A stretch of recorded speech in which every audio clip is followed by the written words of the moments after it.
Hello, good day, viewers. You're welcome to today's class. So the series continues for WAEC 2024 questions. Today we shall look at question number 5, the essay question. The question reads that a basket contains 3 gold-plated marbles, 4 diamond marbles, and some silver marbles. All of the same size and shape. 2 marbles were drawn from the basket at random without replacement.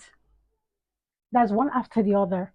If the probability that the 2 marbles were all silver is 1 over 15, we are asked to find the value or the number of silver marbles. So let's begin. So for us to solve this question, what we need to do first is to bring out the parameters given from the question. As we can see, it says that the basket contains 3 gold marbles. So the value for gold marbles are 3, and also the value for diamond marbles are 4. And some silver marbles. So we do not know the value for the silver marbles. So let's call it B. Okay. That means the total number of marbles we have is 3 plus 4 plus B. This is equals to 7 plus B because 3 plus 4 is 7 then plus B. So this is the total marbles we have. They are all of the same size and shape. So it says 2 marbles were drawn from the basket at random, one after the other without replacement. Now, if you pick the first marble, that's the first marble, which we do not know. That's going to be over the total number of marbles, which is 7 plus B. This is for the first pick. Okay, so we multiply it by the second pick. Picking the second marble is going to be B minus 1 all over 6 plus B. This 7 is reducing because it was picked without replacement. So this is equals to, so the probability is 1 over 15. So from here, all we need to do is to simplify. So for us to simplify this is going to be B multiplied by B minus 1 all over 7 plus B multiplied by 6 plus B equals to 1 over 15. So when we cross multiply from here, we are going to have B open brackets B minus 1 times 15 is equal to 1 then times 7 plus B multiplied by 6 plus B. From here, we are going to expand now the brackets. So we have B times B here. We're going to have B squared minus B times 1 here is B. This times 15, right?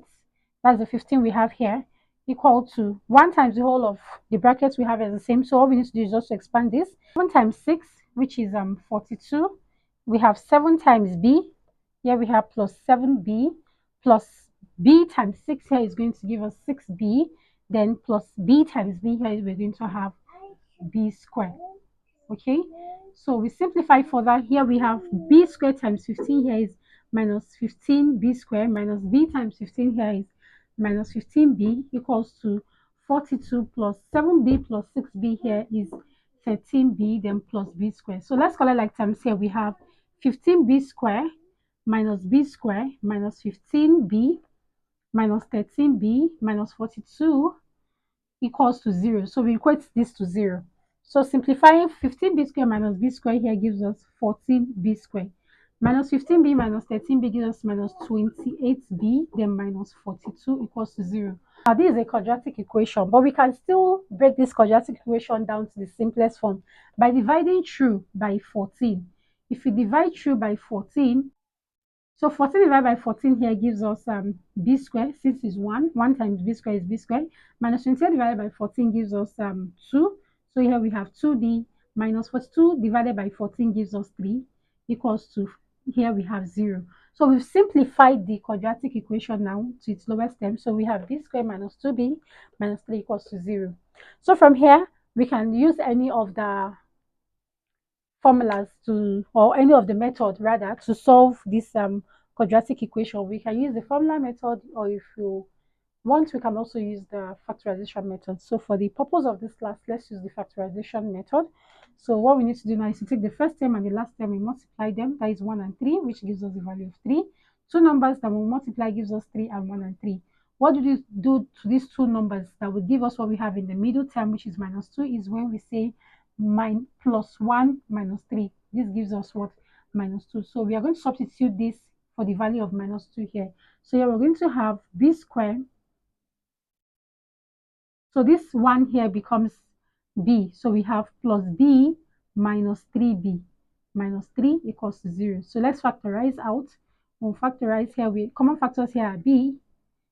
The common factor here rather is b, open bracket. Here we have b plus 1 minus the common factor here is 3, open bracket, b plus 1 equals to 0. So we have b plus 1 or b minus 3 is equals to 0. So we have b plus 1 equals to 0. That means our b is equals to minus 1, or b minus 3 equals to 0, where we have our b equals to plus 3. So since we are looking, so this b now is the number of marbles. Since the number of marbles cannot be a negative number, then we go with the positive one, which is 3. So at the end, we say that the number of marbles, that is the number of the marbles we are looking for, which is silver. So the number of silver marbles is going to be the positive answer we got, which is equals to 3. Okay, so that's our final answer. So viewers, so now from here, remember, after solving every question, we look at the marking scheme. Okay, so from the marking scheme, showing the total number of marbles here gives us 1 mark. Writing out this relation here gives us 1 mark. Equating to 1 over 15 gives us another 1 mark. When we cross multiply by simplifying here, we have another 1 mark. And also, correct quadratic equation, we earn another 1 mark. So having the correct, when you factorize out correctly, you have 1 mark. When you get the two answers correctly, that is minus 1 and plus 3, we have 1 mark. And if you state at the end of your answer the number of silver marbles as 3, you have another 1 mark. So looking at this, we have a total of 8 marks, which is 1, 2, 3, 4, 5, 6, 7, and 8. So 8 marks is allocated for question number 5. Okay, so viewers, see you in the next class as we move on to question number 6. I remain your tutor Aisha Vende. Thank you for watching, and bye for now.